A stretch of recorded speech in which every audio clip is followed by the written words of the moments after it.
राधा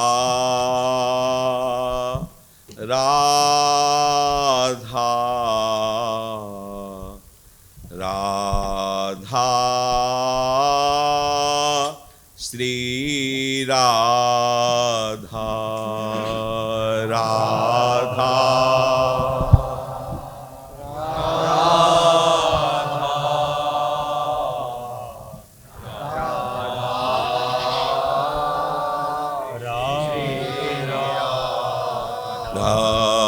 राधा राधा राधा श्री राधा राधा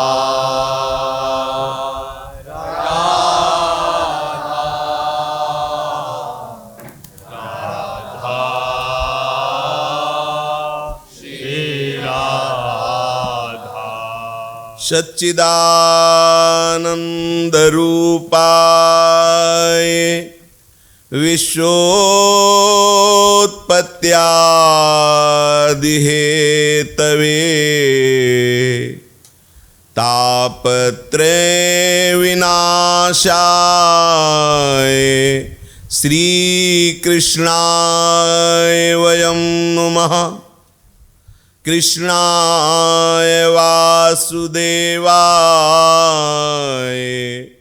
हरे परमात्मने प्रणत क्लेशनाशाय गोविंदाय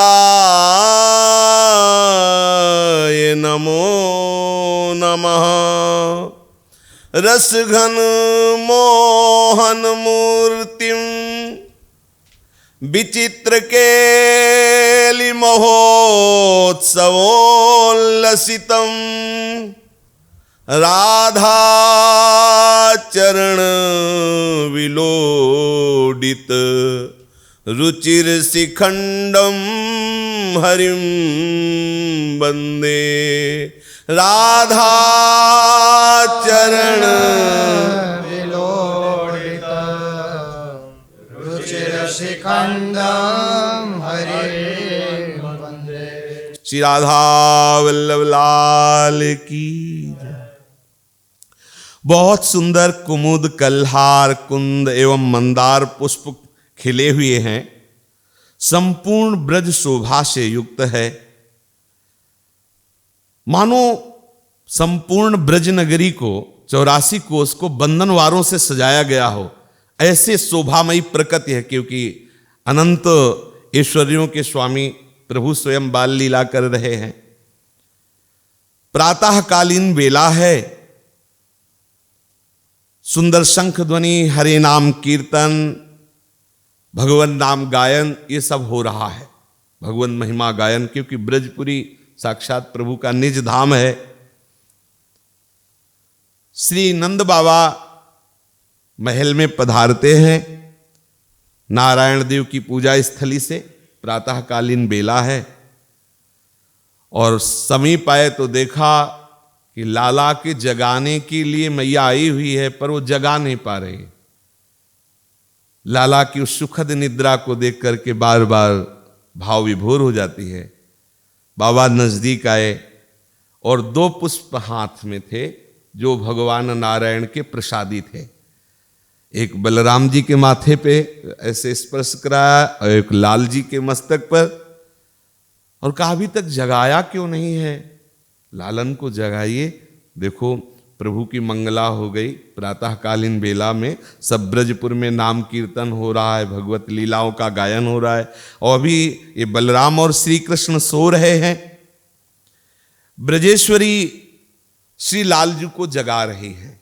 यशोदा जी श्री लालजू को जगा रही हैं। प्रात भयो जागो गोपाल, प्रात भयो जागो गोपाल। नवल सुंदरी आई बोलत तुम ही सब ब्रज बाल नवल नवल सुंदरी आई बोलत तुम ही सबे ब्रजबाल।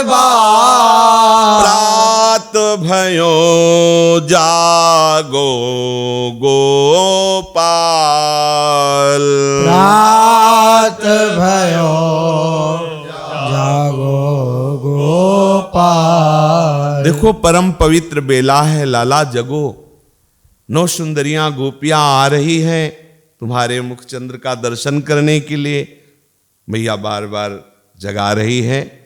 तो नंद के लाल उठत जब सोई, नंद के लाल उठत जब सोई।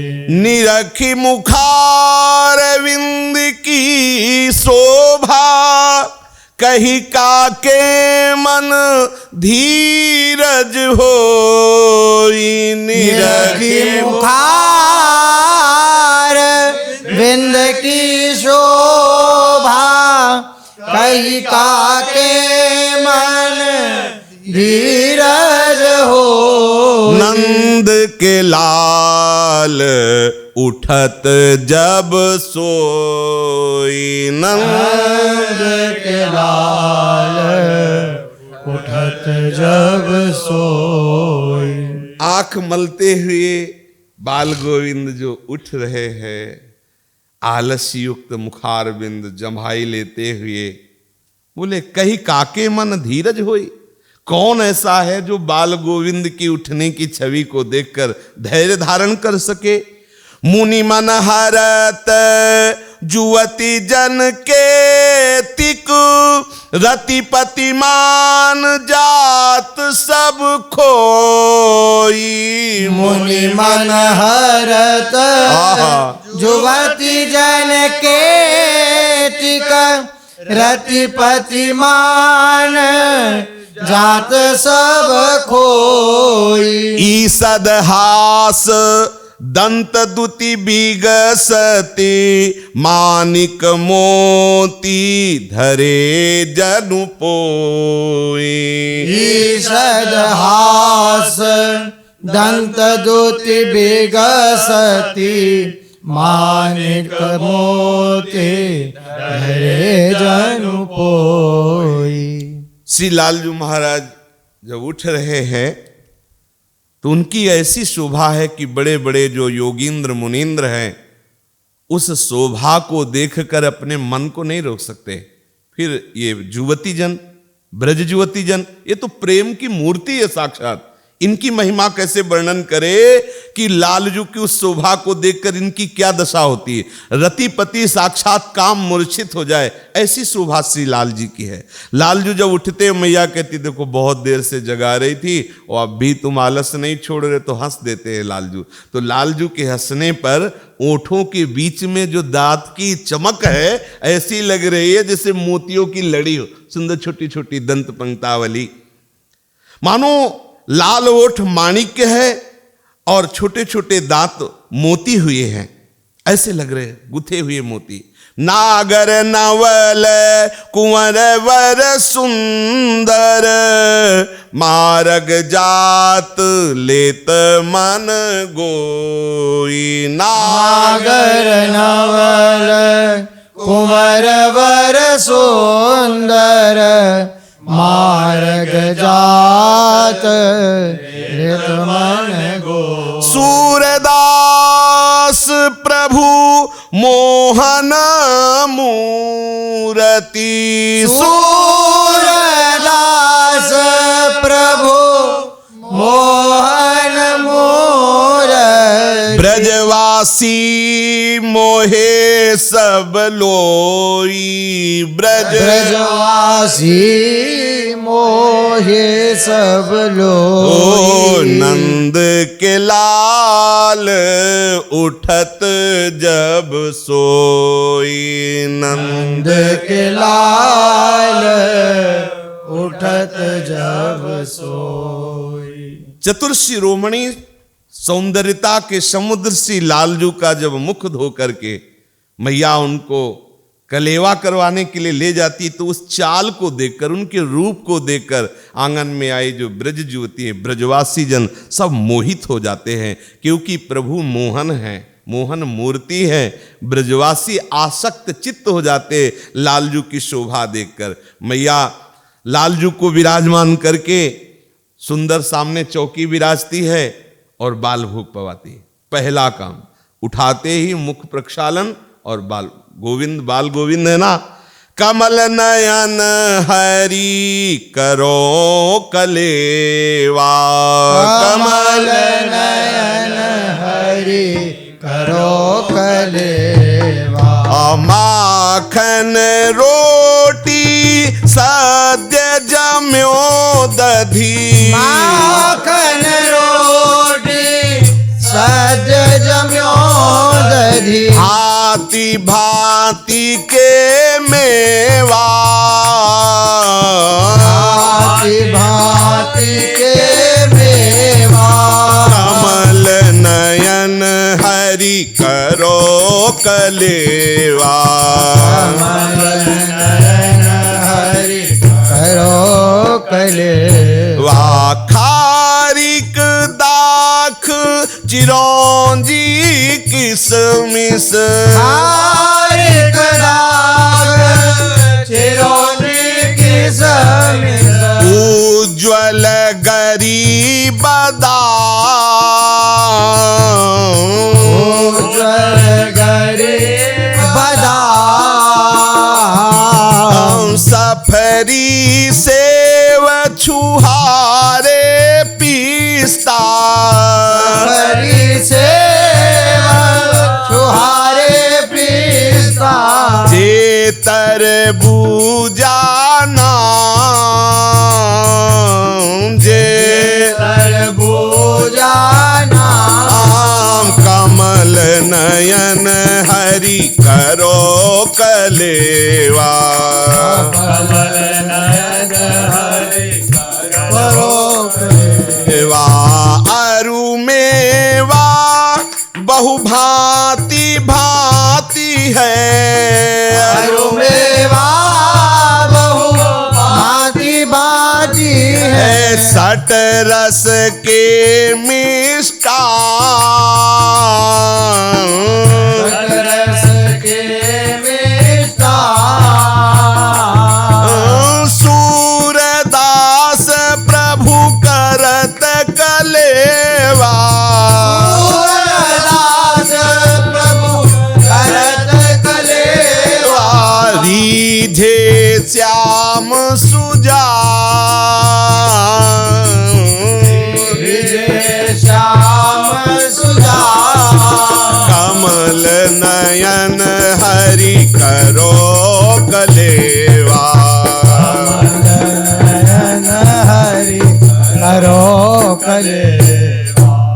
कमल नयन श्री हरिजू के सामने सुंदर चौकी में माखन रोटी और तुरंत का ताजा दही, भांति भांति के मेवे जैसे खजूर है, दाख है, अंगूर है, चिरौंजी है, किशमिश, नारियल और फल सफरी, बादाम, सेव, छुहारा, पिस्ता, तरबूज, ये सब बहुत से पदार्थ मैया एकत्रित करके, कुछ खट्टे, कुछ मीठे, कुछ कसैले, कुछ चटपटे, कुछ तीखे, कुछ नमकीन, ऐसे छहो रस पदार्थ लाला को भावपूर्वक मैया जैसे पवार ही पाया, दाऊ दादा के साथ आचमन किया।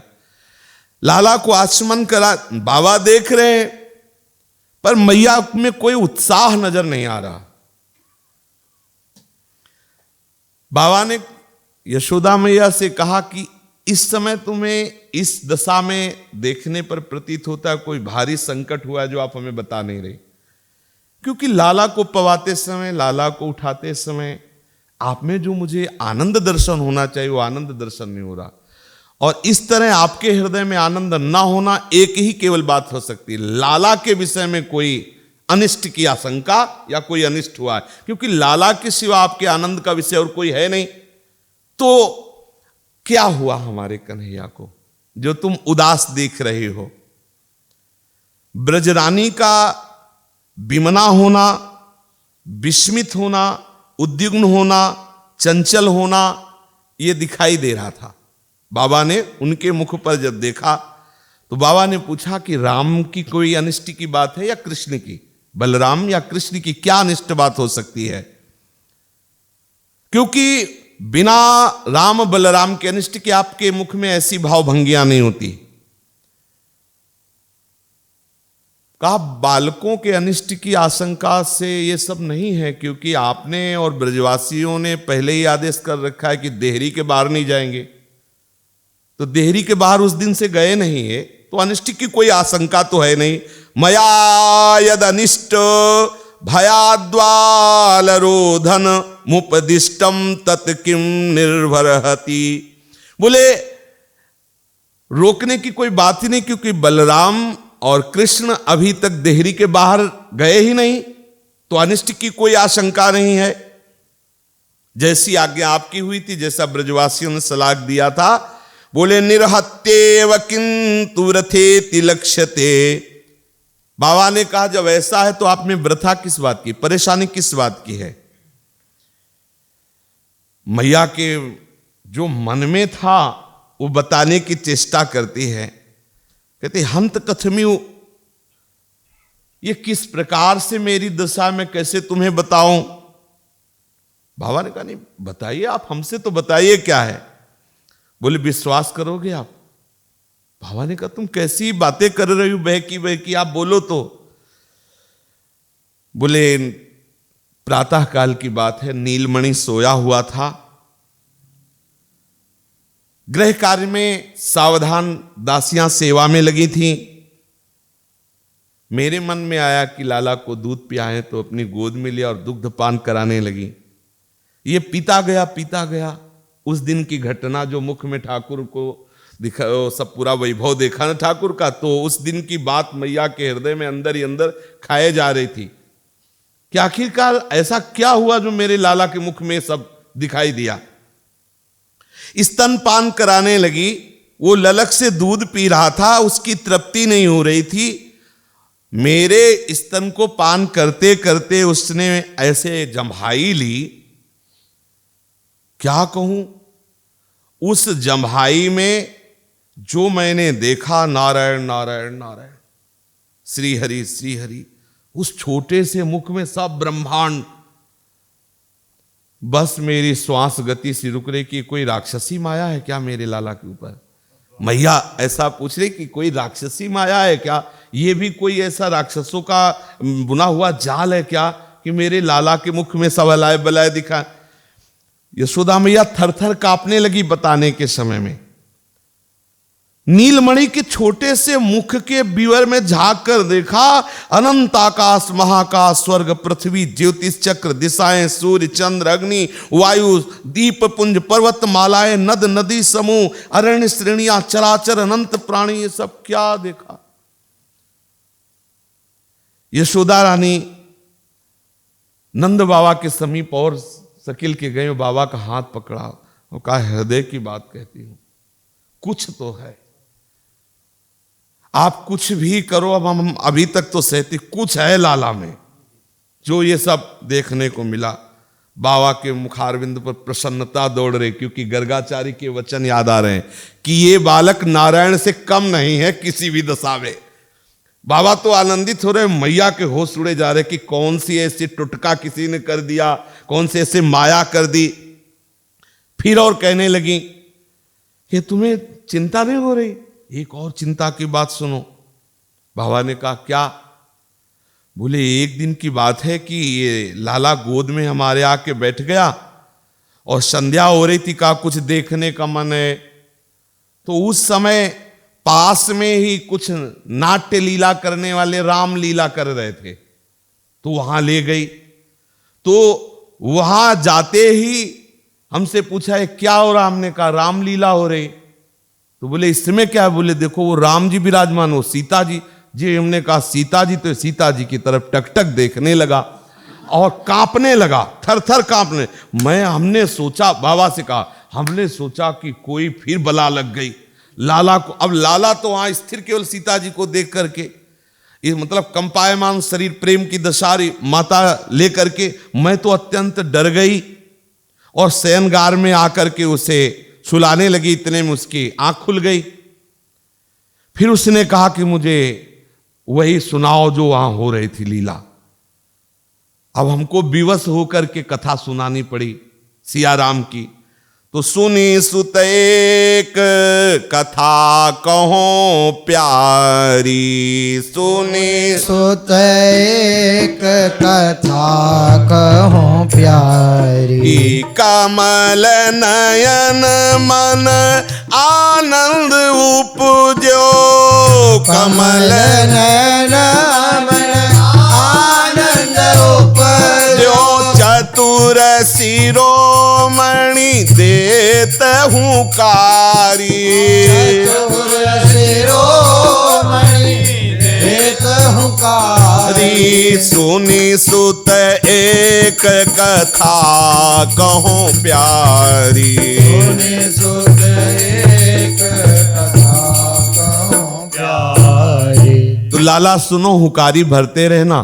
एक अयोध्या के महाराज दशरथ जी थे, उनके पुत्र प्रकट हुए। दशरथ नृपति हुतो रघुवंशी, ताके प्रगट भये सुत चारी, दशरथ नृपति हुतो रघुवंशी, ताके प्रगट भये सुत चारी, तीन में मुख्य राम जो कहियत, जनक सुताता की बर नारी, दिन में मुख्य राम जो कहियत, जनक सुताता की बर नारी। लाला चक्रवर्ती सम्राट महाराज दशरथ के 4 पुत्र हुए। उनमें सबसे बड़े मुख्य थे राम जी। और राम जी का विवाह हुआ विदेह नंदनी श्री जानकी जी से। और तात बचन लगी राज तजो, तीन अनुज घरनी संग भय बन चारी, तात बचन लगी राज तजो, तीन अनुज घरनी संग भय बन चारी, धावत कनक मृगा के पाछे, राजीव लोचन परम उदारी, धावत कनक मृगा के पाछे, राजीव लोचन परम उदारी। लाला दशरथ जी ने तो प्रातः काल आनंद पूर्वक राज्याभिषेक की बात की, लेकिन उल्टा देखो, समझो, स्वयं भगवान जाए। दशरथ जी पुलकित हो रहे कि कल प्रातः काल हमारे राम राजा बनेंगे, पूरी प्रजा आनंद मगन है। लेकिन मंथरा को नहीं सुहाई दिया, कैकेयी जी की बुद्धि बदल दी, और जहां सुबह राज्याभिषेक होना था वहां 14 वर्ष का वनवास। लाला ऐसे भूंकारी भर रहे हैं और मैया कथा सुना। और ये बात मैया नंद बाबा को बता रही कि उस दिन क्या हुआ कि जब हमने बताया कि जब वो वनवास में गए तो एक घटना घटी, एक सोने का मृग आया। तो जानकी जी ने कहा इस सोने के मृग को मार के लाओ। तो राम जी उसके पीछे गए। इतने में जानकी जी को रावण हरण कर ले गया। रावण हरण सिया को कीनो, सुनी नंद नंदन नींद निवारी।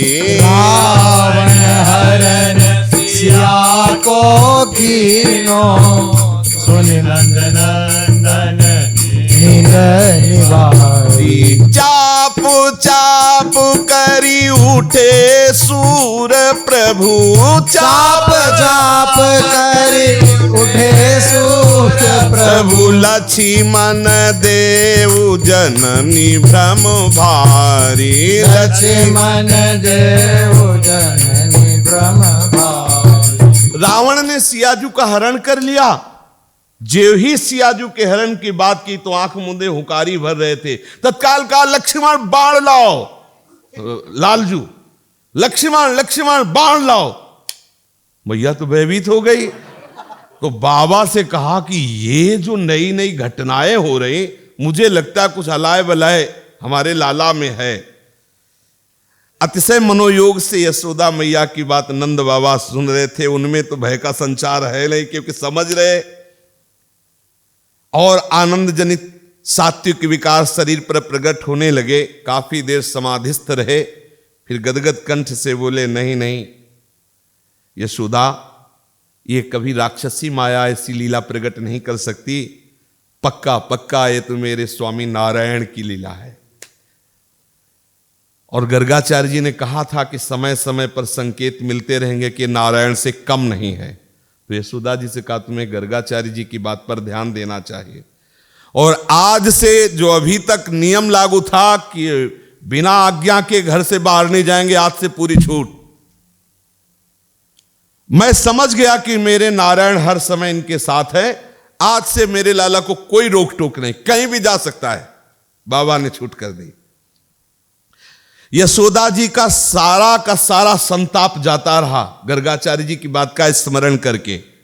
श्री कृष्णचंद्र अग्रज बलराम के साथ पूरे ब्रज में कहीं भी जा सकते हैं, बाबा ने छूट कर दी।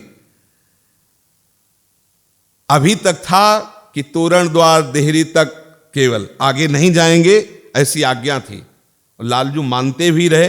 और बगल में ही जो दरवाजे से गोष्ठ था, छोटे छोटे बछड़ों के साथ खेलने वाली लीला, अब तो पूरी छूट हो गई। तदेव सारामस्य तस्य निरोधे विधीयमाने बहिर्विजी सिरते चातीव तदुपजीवनता मासन्ने योग माया तदानुकूल्याय किंचित प्रपंचितवती। योग माया ने विचार किया कि अगर ऐसे ही बंद रखेंगे हमारे प्रभु को तो लीला कैसे होगी। अभी तो बहुत लीलाएं होनी, भक्तों को आनंद देना है। तो योग माया ही मानो जिह्वा पे बैठ के नंद बाबा के बोल दी कि आज से कोई भी लाला के ऊपर बंधन नहीं है। प्रतिबंध हटा कि ब्रजवासी ग्वाल वालों में और आनंद की लहर हो गई कि अभी तो आंगन में जाके खेलना होता था, अब आंगन से बाहर लाला आएगा और हम सबको खेलने को मिलेगा। नंद बाबा तो भगवान नारायण की आराधना के लिए चले गए। यशोदा मैया सारा गृह कार्य करके कुछ आए हुए अतिथियों को दान पुण्य कर रही थी।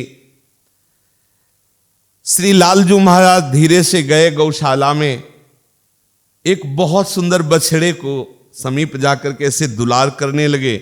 लालजू का स्पर्श प्राप्त होते ही बछड़ा तो जैसे माँ की गोद में आ जाए ऐसे आ गए, और लालजू से ऐसे गोद में ले लिए और बैठ गए। बछड़े को ऐसे, बछड़ा भी गोद में ऐसे। लालजू धीरे धीरे हाथ ऐसे फिरा रहे हैं।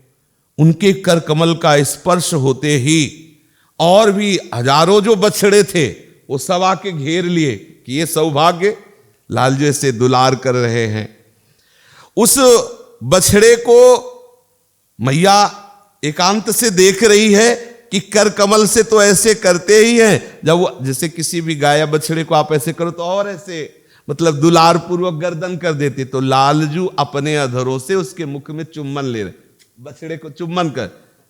देवता लोग आकाश में देख करके बार बार बलिहार जाते कि इनका चुम्बन, ये तो उचित जुवति जल पायो आलिंगन चुम्बन परिरम्भन उचित जुवति जल पायो। देखो ब्रज के बछड़ा को भी मिल रहा है। वो जो बड़े बड़े योगियों के ध्यान में नहीं आते, उनका चुम्बन आलिंगन बछड़े को भी प्राप्त हो रहा है। गोवत्स महाआनंद में श्री लालजू की गोद में अपना सिर दिए हुए है। गोशाल चत्वर तले विचरन द्रवंतम वत्सम विधृत्य विनिपात्य निजांक मूले दोर्भ्याम निगृह्य मुखमस्य मुखाम्बुजेन चुंबन भियम च कुतुकम च तनोति माता।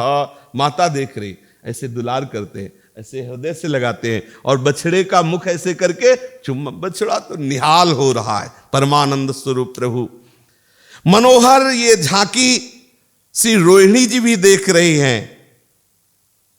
उनके नयनों में थोड़ा भय भी है कि अगर एकदम ये गोवत्स खड़ा हो गया तो कहीं नीलमणि को कुछ चोट न लग जाए। वो ज्यादा देर आनंद नहीं ले सकी। और कृष्णचंद्र के समीप आकर, लाला तुम ठीक है छूट मिल गई, लेकिन ऐसी हरकत तो ठीक नहीं, अभी बछड़ा उछल पड़े तुम्हारी गोद में लग जाए, ठीक नहीं है। और जननी ने खींच लिया। अब वो जितने बछड़े सब देख रहे कि हमारा भी नंबर आता, लेकिन मैया ने रोक दिया। बलराम जी दूर खड़े हुए हंस रहे हैं। लालजू को महल की तरफ लेकर के चल देती है और चिंता में निमग्न हो जाती है कि अभी तक तो महल के अंदर था, दास दासियां देखते थे, अब ये बहुत चंचल हैं। कन्हैया थोड़ा, बलराम जी थोड़ा शांत है पे, लेकिन है तो भाई ही, वो भी वैसे ही चंचलता करते हैं। ये राम श्याम अब तो दौड़ने लगे हैं, इनके पैरों में ऐसी सामर्थ्य दिखाई देती है, दौड़ सकते हैं। क्या व्यवस्था करें कि इनको कोई चोट न लग जाए, ये कुछ ऐसी चंचलता न कर लें जिससे इनको दुख हो। दोनों माताएं परस्पर ये विचार करती हैं, अब क्या किया जा सकता है। अभी तक तो घर के अंदर थे, पुत्र को सुरक्षित रखने के लिए वो विचार कर रही है।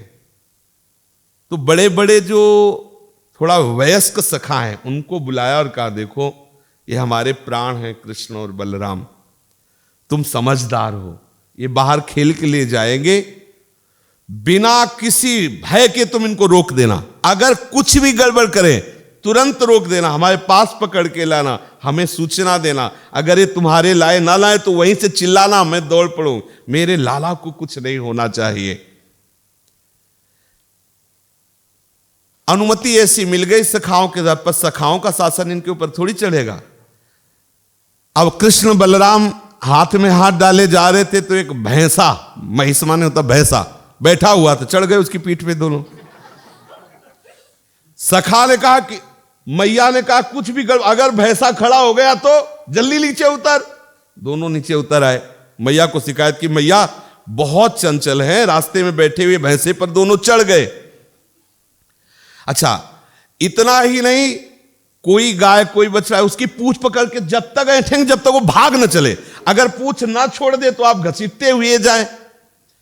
जहां कहीं प्रज्वलित आग देखते हैं तो कन्हैया दौड़ पड़ते हो, कहते कितनी सुंदर मुग्ध करने वाली ये आग सिखा है, मैं इसके साथ खेलूंगा, आलिंगन करूंगा। सखा पकड़ लेते, नहीं, बोले नहीं, इस चमकदार चीज के साथ हम खेलूंगा। वो मैया से कहते, मैया ये आग के साथ खेल रहा था, हम पकड़ के लाए हैं। एक दिन एक कुत्ता गली में जा रहा था तो ये राम कृष्ण दोनों उस कुत्ते को घेर लिए। अब कुत्ते को आगे पीछे, आगे बलराम जी, पीछे से श्री कृष्ण। कुत्ता तो परमानंद में मगन है क्योंकि इतने सुंदर, पहले पुचकारा तो कुत्ते ने पूछ संचालन किया, अब होता है ऐसे करो तो पूछ ऐसे कर ले, और दोबारा पुचकार दो तो प्रणाम की मुद्रा हो जाती है, प्राय देखने को मिलता है।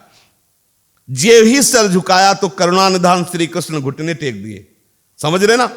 मान लो पुचकारा ऐसे तो उसने पूछ डुलाया, दोबारा पुचकारा तो ऐसे चरणों में झुका, जे झुका तो प्रभु घुटने के बल हो गए, और ऐसे ऐसे कुत्ते को ऐसे गले में, उसकी ग्रीवा में अपनी भुजा डाल दी, और वो तो विस्फारित मुख से श्री कृष्ण को देख रहा है कुत्ता।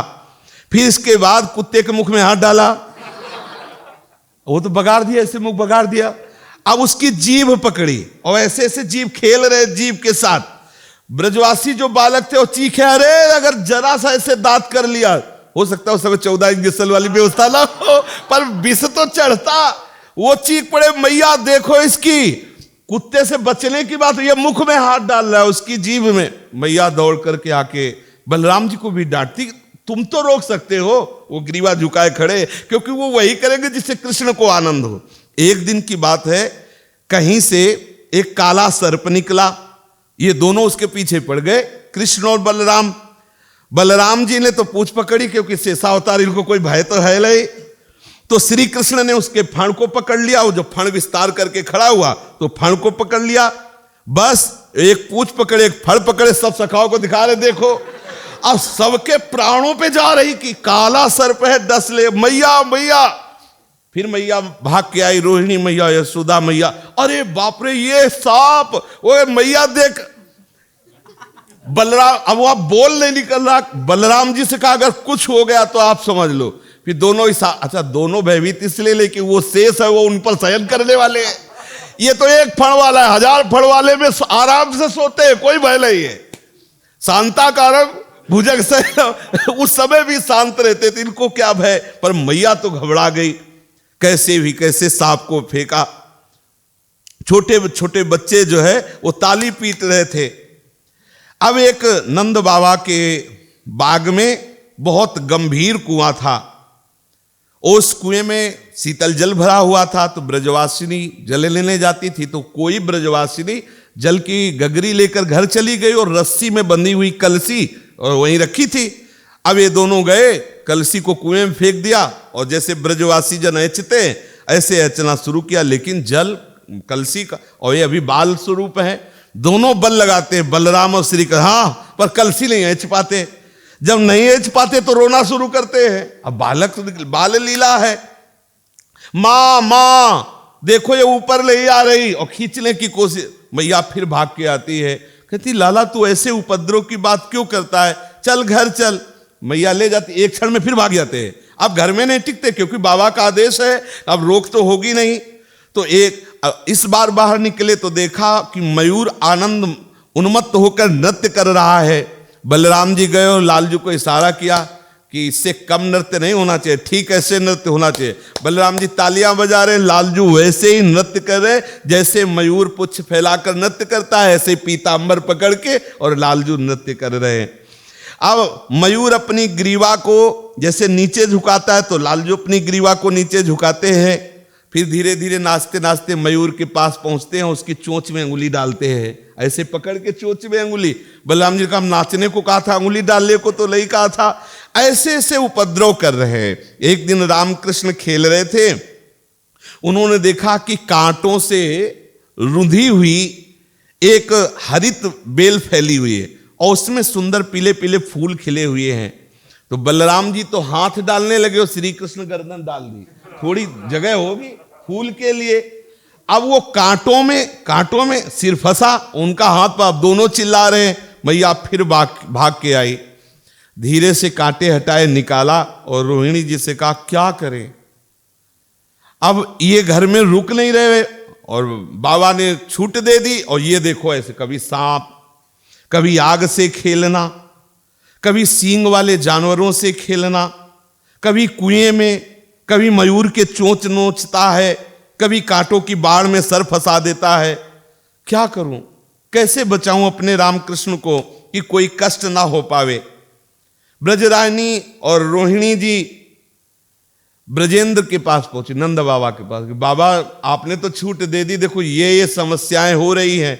बाबा वहां रत्न लुटा रहे थे ब्रजवासियों को, और कृष्ण बलराम अपनी अपनी मैया का आंचल पकड़ के मुंह छुपा रहे थे क्योंकि शिकायत हो रही थी बाबा से। तो कितनी सुंदर झांकी है, श्री यशोदा मैया, श्री रोहिणी मैया गौर श्याम को पकड़े हुए बाबा से शिकायत कर रहे, और बाबा विशाल गद्दी लगी उस पर बैठे हुए, दोनों लाला मैया के आंचल में छुप रहे, वो शिकायत करे देखो ऐसा ऐसा उपद्रव राम बलराम कर रहे हैं।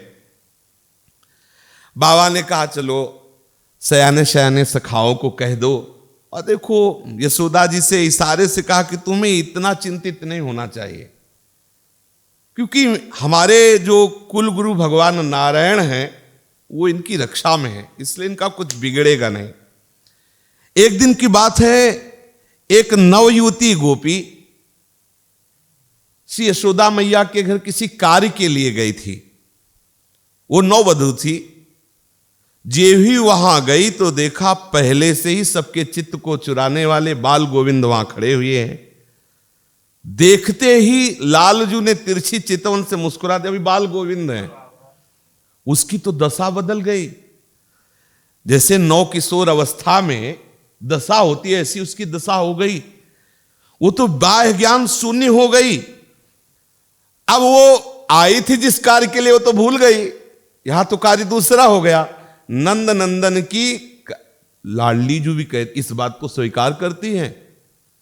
लाडली जू कहती नंद के लाल हरियो मन मोर, कैसे बोले बंक बिलोकन चाल छबीली रसिक शिरोमण नंद किशोर, कहीं कैसे मन रहत श्रवण सुनी, अखिल सौंदर्य माधुर्य समुद्र की सार से लाडली जू कह रहे कि वैसे इनकी कटाक्ष बांके बिहारी की बांकी कटाक्ष ऐसी है, कहीं कैसे मन रहत श्रवण सुनी।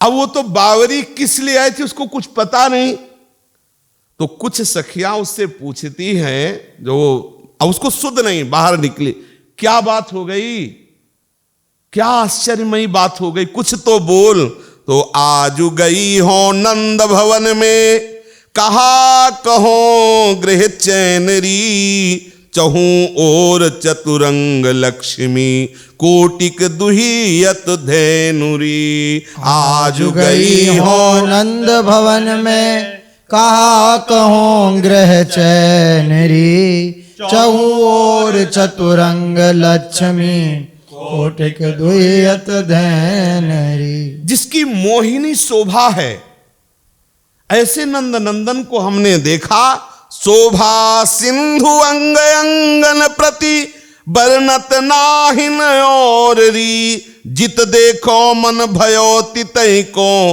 मनो भरे को चोरी। शोभा सिंधु अंग अंगन प्रति, बरनत नाहिन और री, जित देखो मन भयो तितहि को, मनो भरे को चोर। बरनो कहा अंग अंग शोभा, भरी भाव जल राशिरी, लाल गोपाल बाल छवि बरनत, कवि कुल करी है हासरी। बरनो कहा अंग अंग शोभा, भरी भाव जल राशिरी, लाल गोपाल बाल छवि बरनत, कवि कुल करे हैं हासरी। जो मेरी अखियन रसना होती, कहती रूप बनाई री, चिरजीव हो जसुदा के ढोटा, सूरदास बलि जाईरी। जो मेरी अखियन रसना होती, कहती रूप बनाएरी, चिरजीव हो जसुदा के ढोटा, सूरदास बलि जाए। वो गोपी सखियों से कहती है कि शोभा हो तो वर्णन करें, शोभा सिंधु है, जैसे समुद्र अगाध है ऐसी उनकी शोभा अगाध है। अगर हमारी जिह्वा में नेत्र होते और नेत्र में जिह्वा होती तो बात बन जाती, क्योंकि जीभ जो वर्णन करती अगर उसमें दिखाई देता तो सही वर्णन होता, और नेत्र जो देखते अगर उसमें जीभ होता तो सही वर्णन होता। कैसे बताएं, रसना के नेत्र नहीं है और नेत्र के रसना नहीं है, इसलिए बस इतना है, बलिहारी जाती हो नंद नंदन की शोभा में। श्री लालजू और बलरामजू धूल धूसरित आंगन में पधारे, मध्याह्न का समय है। मैया ने कहा स्नान के लिए हमने जल्दी आने को कहा था, तुम इतने विलंब कर दिए, चलो स्नान करो। तो प्रभु कहते नहीं, मुझे स्नान नहीं करना। मैया ने दासी को इशारा किया, कलसी लेके आ गई, अंजुली से भर करके ऐसे ऊपर डाल दिए कृष्ण बलराम के, कि भींज जाएंगे तब तो स्नान के लिए चले। वो भींज गए और रोने लगे। जरा सोचो कि जिनके केवल एक इशारे मात्र से समुद्र की रचना हुई, वो एक अंजुली जल में रो रहे, सह नहीं सकते हैं। ब्रजरानी उनको स्नान घर में ले जाती हैं, खूब सुंदर स्नान कराती हैं।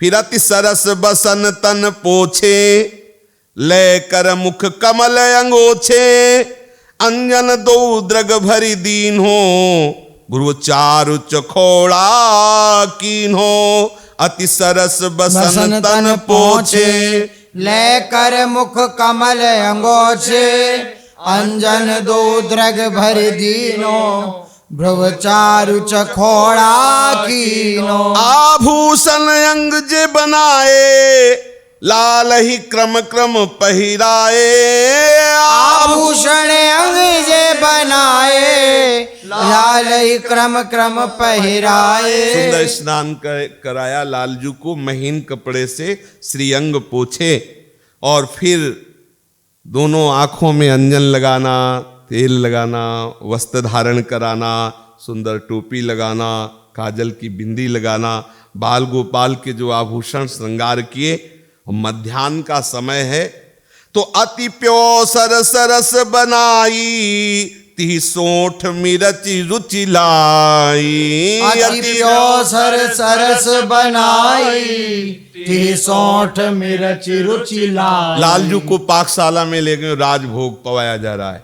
लालजू को राजभोग, बाल गोपाल को बोले दधी दूध बरा दही रौरी, सो खात अमृत यक कौरी। दधी दूध बरा दही रोरी, सो खात अमृत यक कोरी। सुठी सरस जलेबी बोरी, जिहि जेवत रुचि नहीं थोरी। सुठी सरस जलेबी बोरी, जी देवत रुचि नहीं थोरी। अरु खुरमा सरस संवारे, ते परसि धरे हैं न्यारे। शक्कर पारे सदपागे, ते जेवत परम सहारे। सेव लाडू रुचिर संवारे, जे मुख मेलत सुकुमारे। सुखी मोती लाडू मीठे, वे खात न कबहू बीठे। खीर लाडू लवंगनी नाए,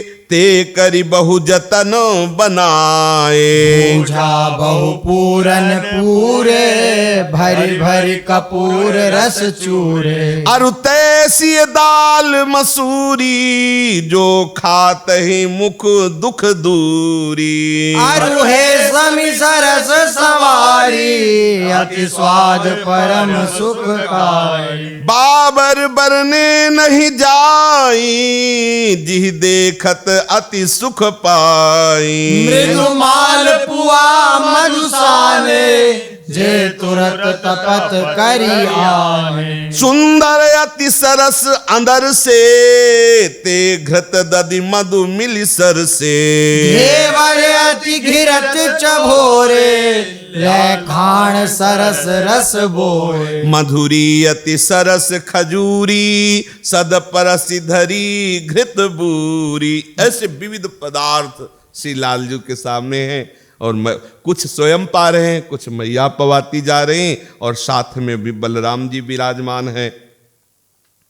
श्री लालजू को बता बता के, देखो ये मैदे की पूरी है, ये पूरी है। जब पूरी सुनी हरिहर स्यो, तब भोजन पर मन कर स्यो। लालजू को बता रही है, कचौड़ी देखो, ये पूरी, ये ऐसी सुंदर बनी हुई है। लालजू और आनंद मगन होकर के, बलदाऊ जी और लालजू दोनों पर सटरस परकार मंगाए, जे बरनी जसोदा गाए। मनमोहन हलधर बीरा, जेवत रुचि राख्यो सीरा।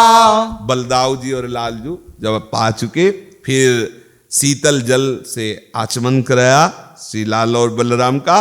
अचवत तव नैन जुड़ाने, दो हरसी हरसी मुस्काने। हसी जननी चुरु भराए, तब कछु कछु मुख पखराए।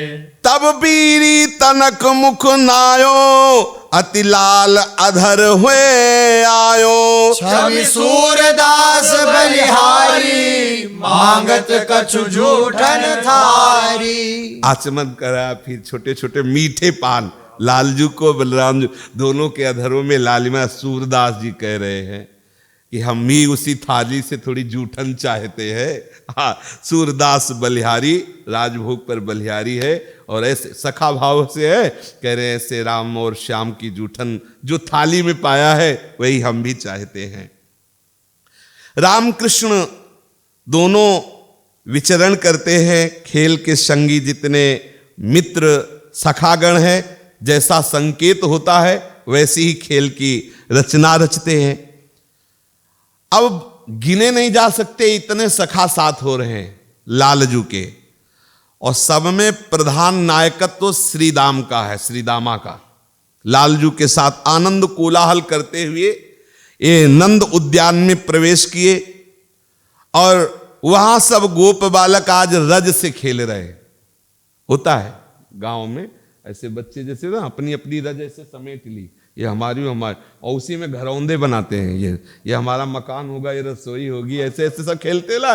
ऐसे ही हुआ, लालजू ने थोड़ी रज समेट करके ऐसा घरौंदा बनाया, श्री दामा ने उधर, बलराम जी ने उधर। जब देखा कि श्री दामा का अच्छा घरौंदा बन रहा है तो उठे और एक अंजुली धूल लेकर उसके पूरे घर को मिटा दिया है।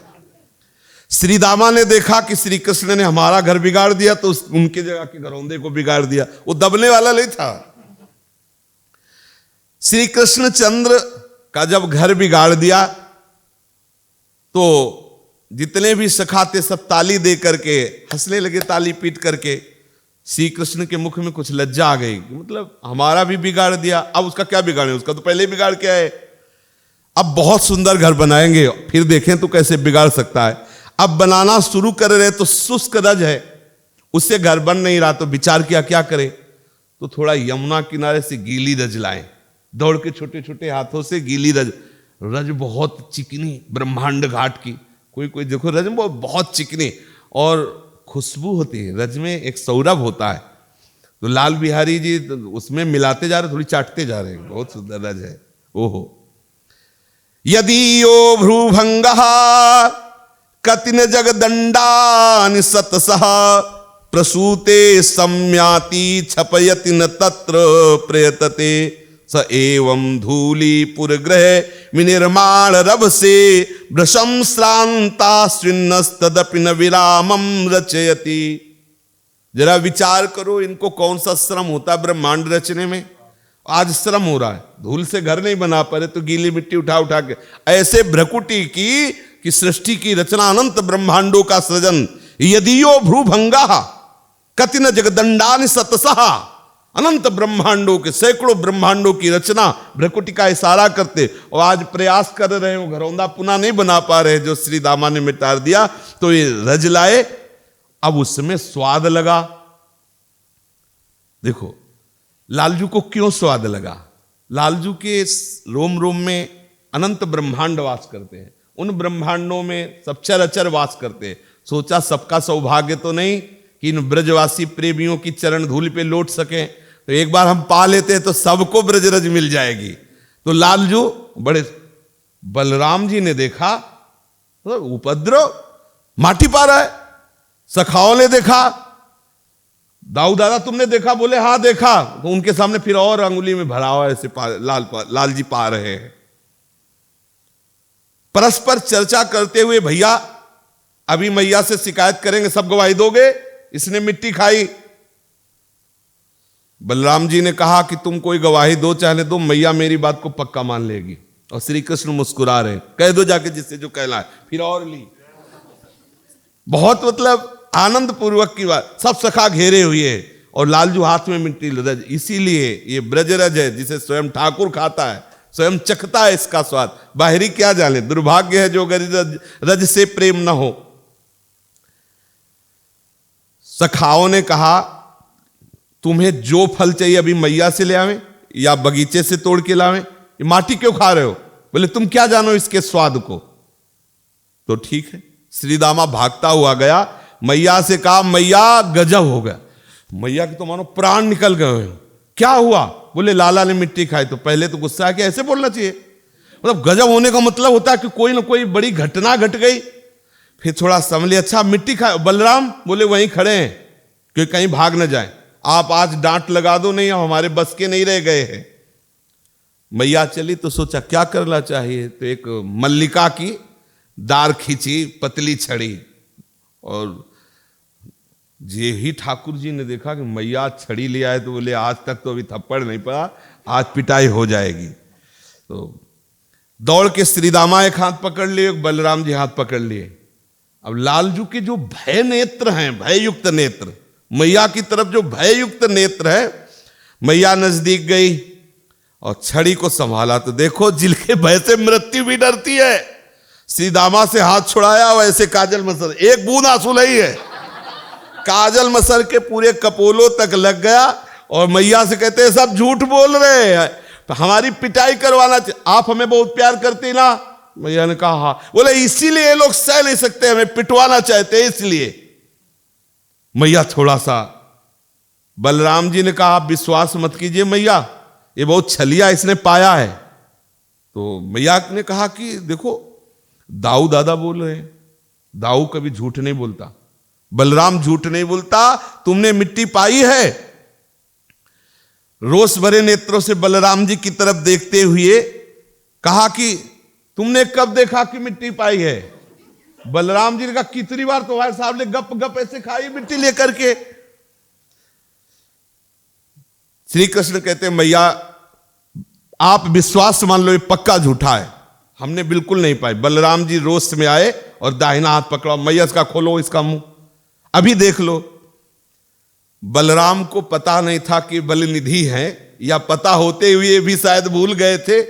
ठाकुर जी ने ऐसे झटका बलराम जी उधर गिर हाँ, कुपित होके कहा कि तुम सब हमें परेशान करना चाहते हो, मैया से पिटवाना चाहते हो, इसलिए ऐसा कहते हो। अंदर तो करुणा आ रही मैया के, पर बाहर से सोचा कि यदि मतलब अगर इसे डांट न लगाई तो फिर और मिट्टी खाएगा, पेट में कीड़े पड़ेंगे, परेशानी आएगी। ब्रजवासी सखाजन कह रहे हैं कि मैया मो देखत जसुमति तेरे ढोटा अब ही माटी खाई, मो देखत तेरे ढोटा अब ही अभी अभी खाया, थोड़ी देर, अब जब आपको बुला के लाए उसके पहले तक खा ही रहा था, कई बार खाया है। श्री यशोदा मैया प्रभु के इस चरित्र को दुष्चरित्र समझ रही। कैसा चपल है, अनुचित चेष्टा, दुष्चरित्र को तो अनुचित चेष्टा, मिट्टी खा रहा है। भुक्त्वापि मृत्तिका मातुरग्रे किं वा वदेदयम् इत्यक्षिरूपौ चंद्रार्को साक्षिणो भ्रेमतुस्तदा। प्रभु के नेत्र इधर उधर चंचल हो रहे हैं, मानो सूर्य चंद्र घबरा रहे हैं प्रभु के नेत्रों से कि मैया पिटाई करेगी और हमने देखा है माटी खाते हुए, अब हम क्या बोलेंगे।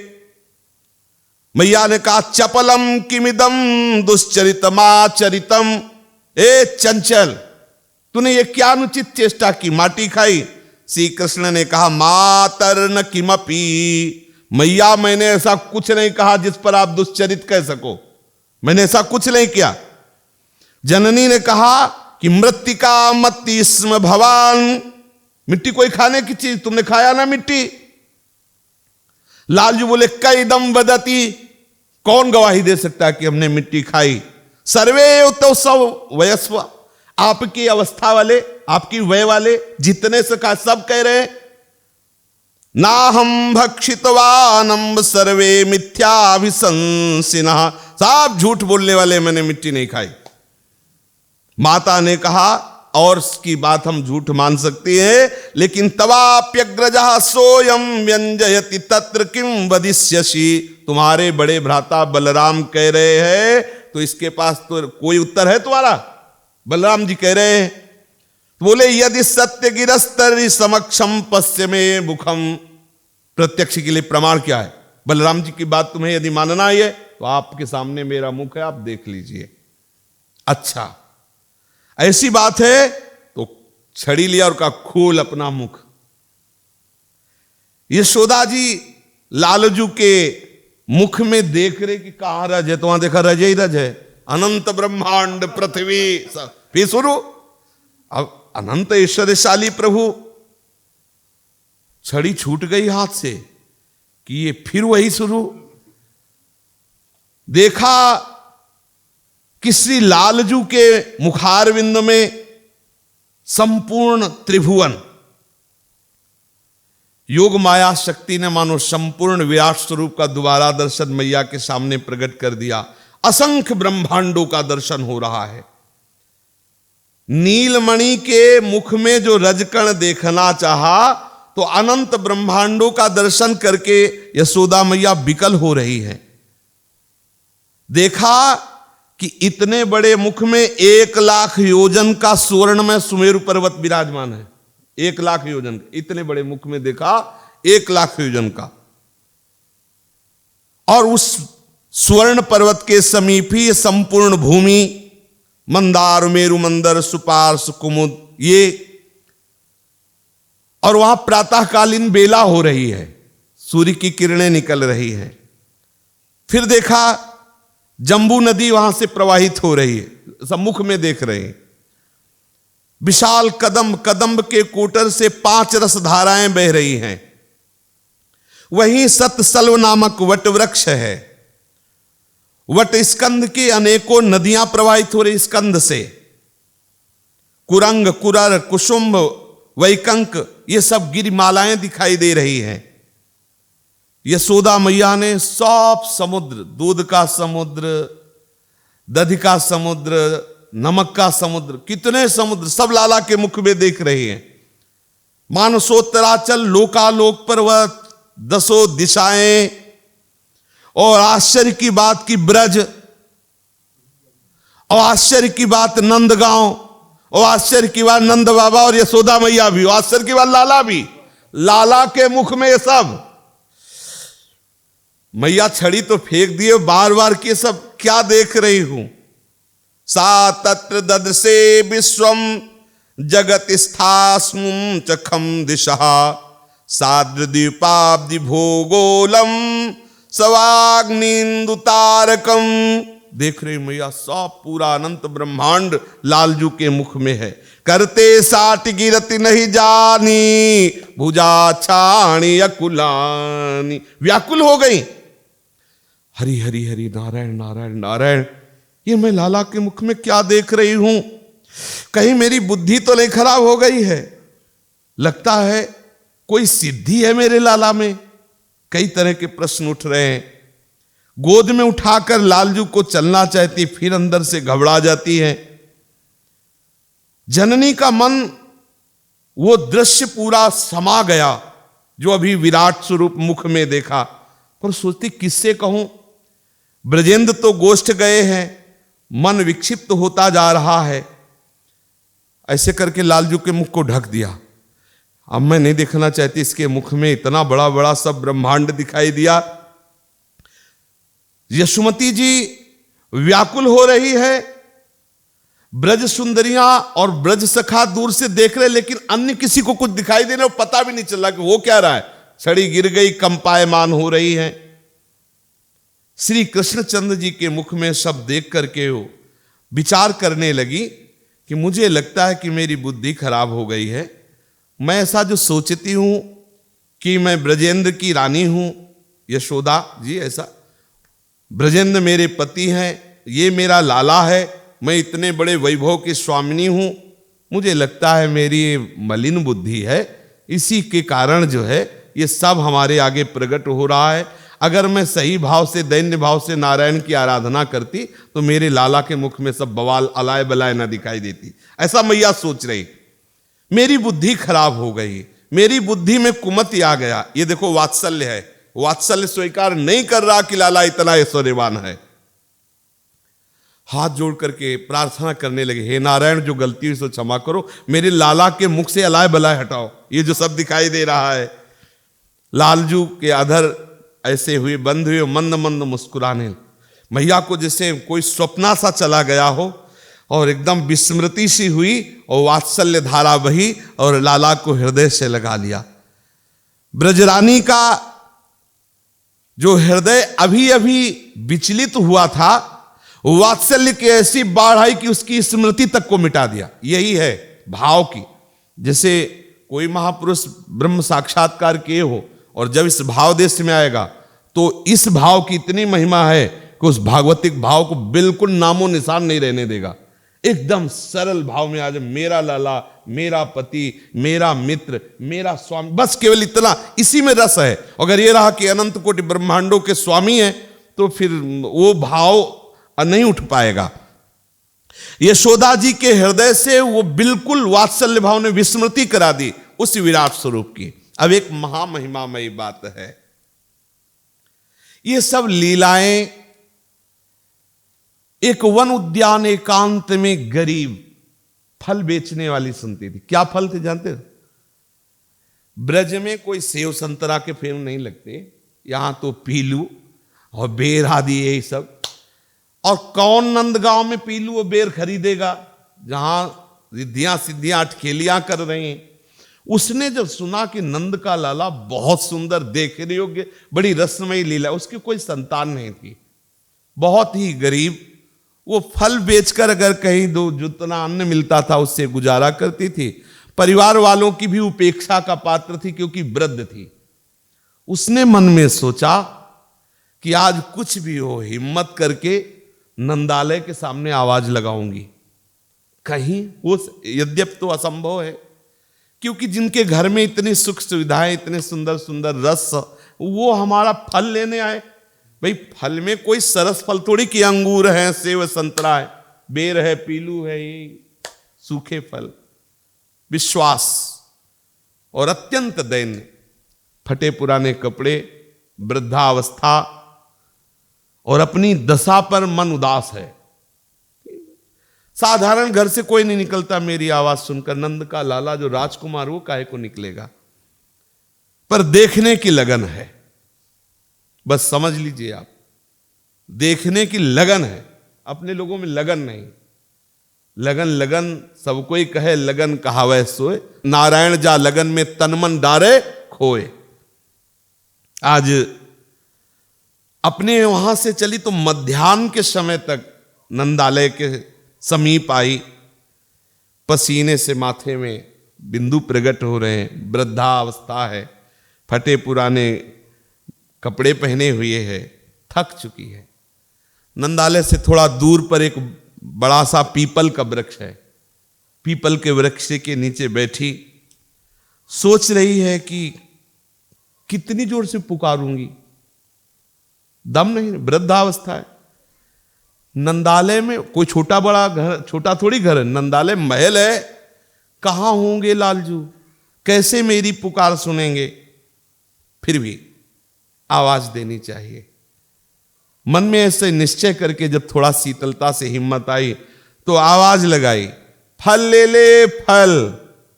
और कोई सुनने वाला थोड़ी, जहां रिद्धियां सिद्धियां अटकेलियां कर रही वहां बेर और पीलू के फल खरीदने कौन आवे? कोई गोप बालक, कोई गोप उसके समीप नहीं आया। उसने मन में निश्चय किया कि चाहे अब जीवन व्यतीत हो जाए, फल बासी हो जाएंगे तो फिर तोड़ लाऊंगी, लेकिन अब यहीं बेचूंगी। किसी दिन तो देखो, एक एक चेष्टा पर ध्यान दीजिए। लगन इतनी पक्की होनी चाहिए कि प्यारे चाहे जितने जन्म बीते अब आपके सिवा कोई नहीं। देखो ये प्यार का विषय है, एकदम इसमें समर्पण होना पड़ेगा, इसमें कूदना पड़ेगा। अब देखो, दैन्यता, लगन और दृढ़ निश्चय, बिना मुख देखे नहीं जाऊंगी। अश्वत्थ के पत्ते चंचल हो गए, मानो इशारा कर रहे हो कि तू चिंता मत कर, मैं गवाही देता हूं बहुत करुणामय है। क्योंकि अश्वत्थ भगवान का स्वरूप है, पीपल का वृक्ष। मानो वो कह रहा हो कि नहीं नहीं तू चिंता मत कर, वो अपार कृपा सिंधु हैं, वो जरूर आएंगे, तू चिंता मत कर। अनादिकाल से भटका हुआ जीव अपने प्रीतम, हमारे असली प्रीतम प्रभु हैं। ये तो सब नाटक माया का है, और ऐसा माया का नाटक है कि असली प्रीतम को अंगूठा दिखा देते अपने लोग, जाओ अब नहीं मानते तुम प्रीतम, और दूसरों को मान लेते हैं। क्या ऐसा हो सकता है कि लाला मेरे सामने आवे और दोनों हाथ फैला के फल मांगे? क्या लाला ऐसा हो सकता है कि मुझे मैया कहे? गरीब हूं, न रूप है, न भजन है, न पर कोई संपत्ति है, वो मुझ जैसी अभागिनी को आके मैया कहे? क्या ऐसा हो सकता है कि लाला आकर मैया कहकर मेरी गोद में बैठ जाए? वो ऐसी कामना कर रहे, पर फिर निराश हो जाती कि इतने भाग्य मेरे कहाँ कि नंद का लाला जिसकी इतनी महिमा है वो आकर मुझे मैया कहे, मुझे अभागिनी को मेरी गोद में बैठ जाए। ऐसा नहीं हो सकता। बार बार ऐसे प्रश्न आते हैं और बार बार हिम्मत आती है, नहीं नहीं अब कुछ भी हो, एक बार तो हम प्रयास करेंगे कि मुझे मैया कहे। क्षेत्र वाटिका कहते हैं खलिहान को, गांव भाषा में खलिहान, जहां धान और अन्न आदि एकत्रित किया जाता है, उसे सफाई करके निकाला जाता है। लालजू धीरे से नजर बचा करके पहले खलिहान में गए और वहां अन्न राशि को देख रहे हैं। इतने में वो आवाज लगाती है, फल ले ले फल। लालजू विचार करते हैं कि पहले चल के देखना चाहिए कि क्या क्या फल में बेचती है। फिर अगर कोई बात कहेगी तो अन्न राशि जमा है, यहां से अन्न राशि उसे मूल्य में दे देंगे। रुंझुन रुंझुन नूपुरों की झनकार करते हुए कमर की करधनी और पीतांबर सब फहरा रहा है बाल गोविंद दौड़ते। जे ही देखा, अब वो तो देखने वाला ही जाने कैसा होता है, वाणी की सामर्थ्य थोड़ी पर। और फिर उसके लिए जो इंतजार कर रहा हो, मतलब, और फिर जिसको आशा ना हो कि क्या मुझ मंद भागनी के सामने वो आएंगे बुलाने पे। अब भाई घर में कुछ कमी हो तो हो, वहां तो एक से एक रस, एक से एक फल, कि वो फिर रूखे सूखे ये बेर और पीलू खरीदने आएंगे। पर आए, जैसी भावना की थी ठाकुर जी आए। चंचल नेत्र हैं ठाकुर जी की कि कहीं कोई मुझे देख ना ले। जानते हो क्यों देख ना ले? क्योंकि इसको एकांतिक सुख देना है। अगर देख लिया कोई सखा आ गया, मैया आ गई, तो इसकी जो जो भावना है वो हम पूर्ण नहीं कर पाएंगे। नजदीक गए, ऐसे खड़े हैं। ऐसे खड़े होने का मतलब है कत्ल कर दे। कमर में हाथ है, विशाल नेत्र, करुणा बरसार है, और वो बावरी तो केवल नेत्रों से पान कर रही।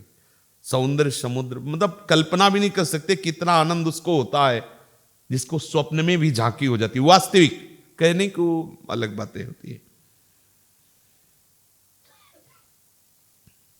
फिर उसे होश आया कि अरे अवसर है, बात कर बात। वो अंदर से फल बेचने वाली ने, अवसर है, बात कर। कहा, लाला तुम्हें फल चाहिए, इनमें से कौन सा फल चाहिए? लाला ऐसे मुस्कुराते हुए देख रहे, इतना बोल रही और बस लाला की तरफ फिर देख रही, तो बिथुरी अलकै रही मुख पर बिनही बयन सुभाई। देखी कंजन चंद के बस मधुप करत सहाय। सजल लोचन चारु नासा परम रुचिर बनाई। जुगल खंजन करत अवनति भिक्ष कियो बनराय। अरुण अधरनि दसन झाई कहो उपमा थोरी। नीलपुट बिच मनोमोती धरे बंधन बोरी। सुभग बाल मुकुंद की छवि बरनिका पे जाई। भ्रकुटी पर मस बिंदु सो है सके सूर न गाई। लालजू की बाल शोभा पर पलके चलाना भूल गई। फिर थोड़ा हिम्मत किया, बाह्य ज्ञान हुआ।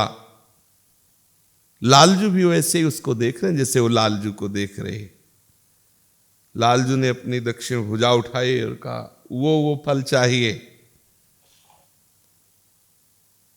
अतुल सौंदर्य देख करके वो तो मुग्ध हो रही है। जैसे लालजू जब बोले कि ये फल, ये बेर, ये पीलू, अमृत मानो झर रहा हो। लालजू बोल रहे तो मानो अमृत झर रहा हो। उसने कहा कि लाडले लाल, देखो हम गरीब हैं, हम बिना मूल्य के नहीं देंगे। तुम कुछ मूल्य दो तब तुम्हें फल दे। लालजू ने कहा, मूल्य भी तुझे चाहिए? तो देखो हम गरीब हैं, हम इसी के सहारे हैं, हमें तो मूल्य चाहिए। तुझे मूल्य चाहिए, क्या मूल्य दूं?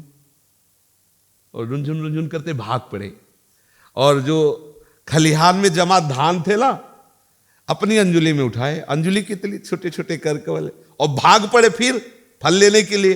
अब कितने रह गए भागले में। नजदीक आए और कहा कि ले रही ये। तो उसने कहा, लालन देखो तो इसमें है क्या? 2-4 अंगुलियों की यहां जो दब रह गए थे वो धान, वही केवल रह गए, और तो सब गिर गए क्योंकि दौड़ रहे बाल गोविंद वो सब। छोटी सी टोकरी में पीले बेर, सरस पीलू, ऐसे फल सजाए हुए। उसने कहा कि इस तुम्हारे पास मूल्य तो रहा नहीं ना, कहां अनाज है तुम्हारे पास? लालजू फिर ऐसे खड़े हो गए। दिव्याति दिव्य मधुर रस धारा बह रही। उनकी प्रत्येक भावभंगियों में। फल बेचने वाले ने कहा, एक मूल्य दोगे क्या? तो कहा, मां कह के हमारी गोद में आ जाओगे। कि तुम बहुत डरते हुए कि मलिन वस्त्र और कोई देख लेगा तो तुम मुझे मैया कहकर मेरी गोद में आ। और बाल गोविंद ठाकुर जी, हाँ ये तो कह दूंगा ऐसा,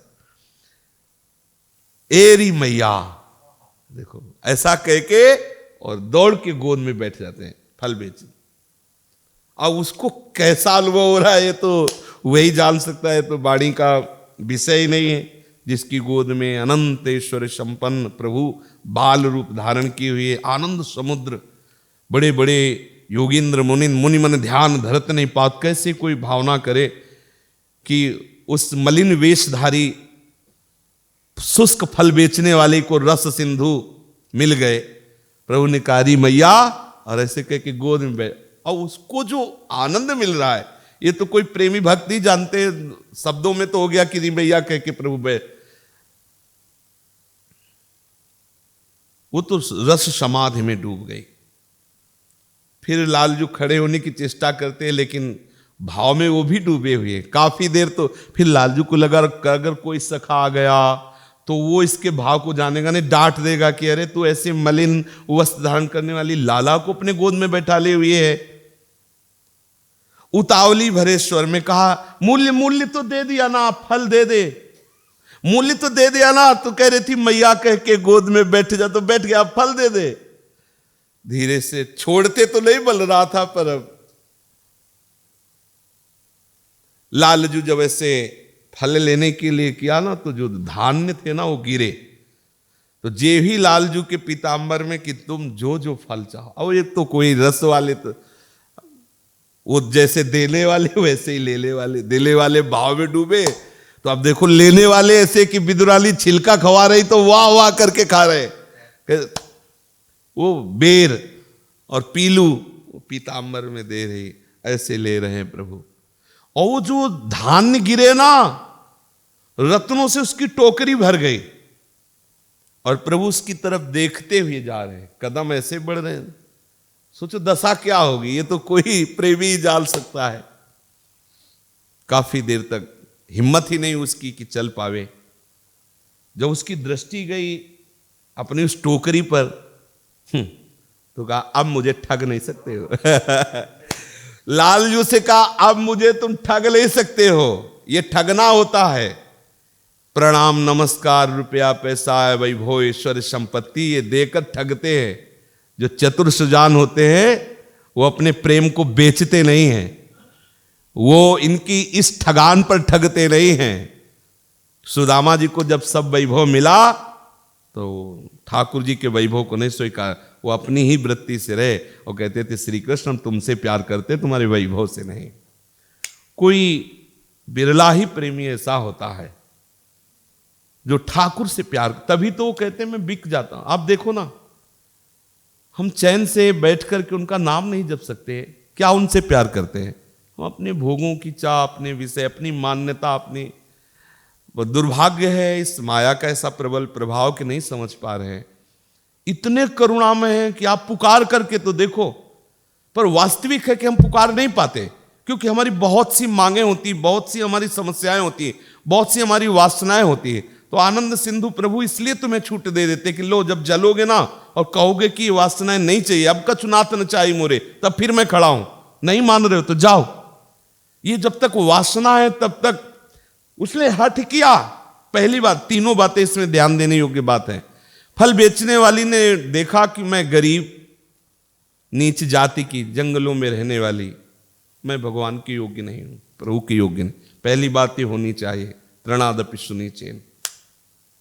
दूसरा, मेरे पास कुछ है नहीं कि मैं उनको रिझा सकूं, न तप है न भजन है, क्या दे सकते हैं। जो नंदालय में नंद कुमार हैं उनके लिए बेर और पीलू, इससे हम लुभायमान करना चाहें नहीं करेंगे, हम प्रयास करेंगे, उत्साह। और अगर जब तक हम जीवित हैं हम दूसरे दरवाजे में बेचने नहीं जाएंगे। अगर ये फल हमारे मुरझा जाते हैं, बासी हो जाते हैं, तो हम पुनः जंगल से नए फल लाएंगे, लेकिन बेचेंगे यही, क्योंकि अब हमें केवल एक ग्राहक फंसाना है, नंद नंदन, दूसरा नहीं। वो भी ये देखते हैं कि जब तुम एक पे आ जाओगे, अनन्य चिंतयन्तो माम, तो दूसरा दिन नहीं हुआ, आप देख लीजिए, उसी दिन उन्हीं फलों को लेने के लिए समस्त फलों के दाता प्रभु भाग पड़े, हाथ फैला दिया के, और मैयारी कह करके गोद में बैठ गए। और उसने टोकरी उठाई और यमुना जी में फेंक दी जाके, जो रत्नों की टोकरी थी।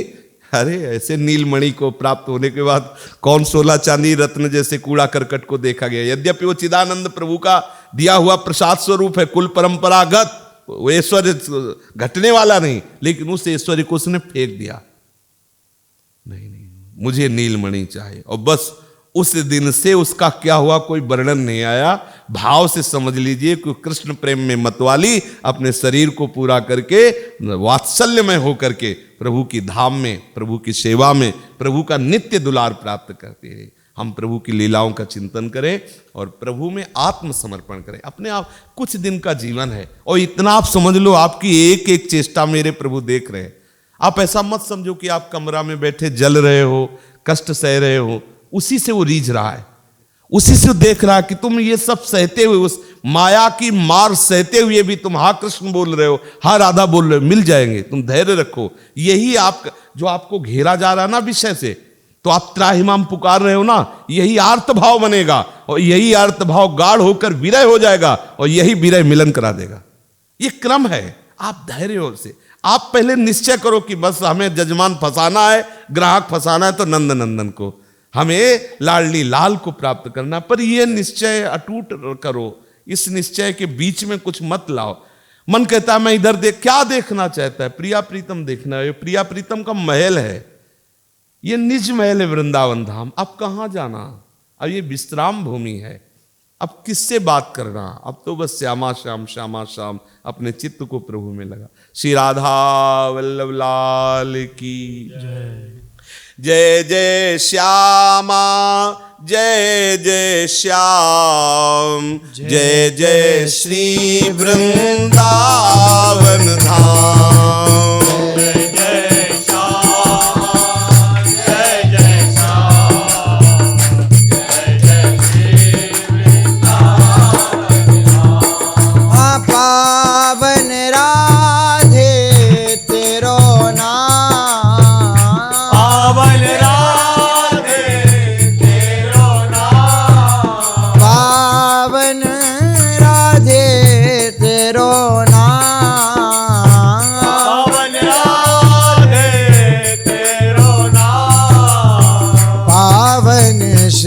वृंदावन धाम, पावन श्री वृंदावन धाम। जय जय श्यामा, जय जय श्याम, जय जय श्री वृंदावन धाम। जय जय श्यामा, जय जय श्याम, जय जय श्री वृंदावन धाम। मेरी श्यामा मेरो श्याम, मेरी श्यामा मेरो श्याम, मेरी श्यामा मेरो श्याम, मेरी श्यामा मेरो श्याम। मेरो श्री वृंदावन धाम।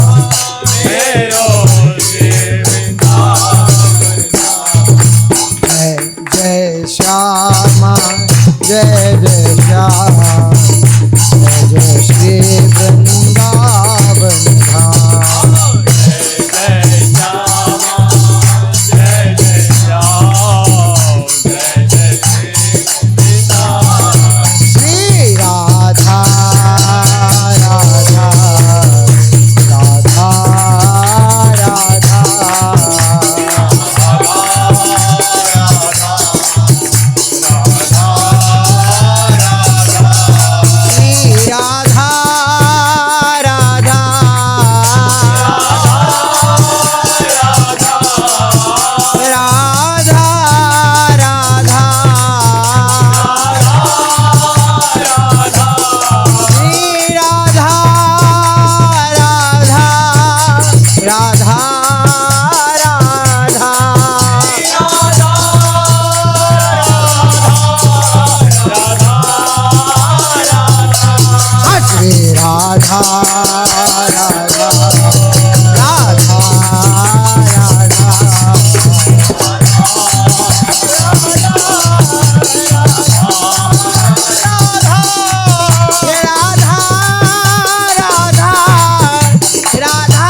राधा राधा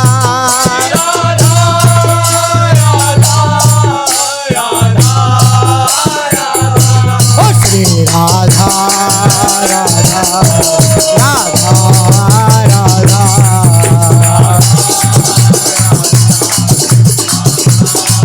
श्री राधा राधा राधा राधा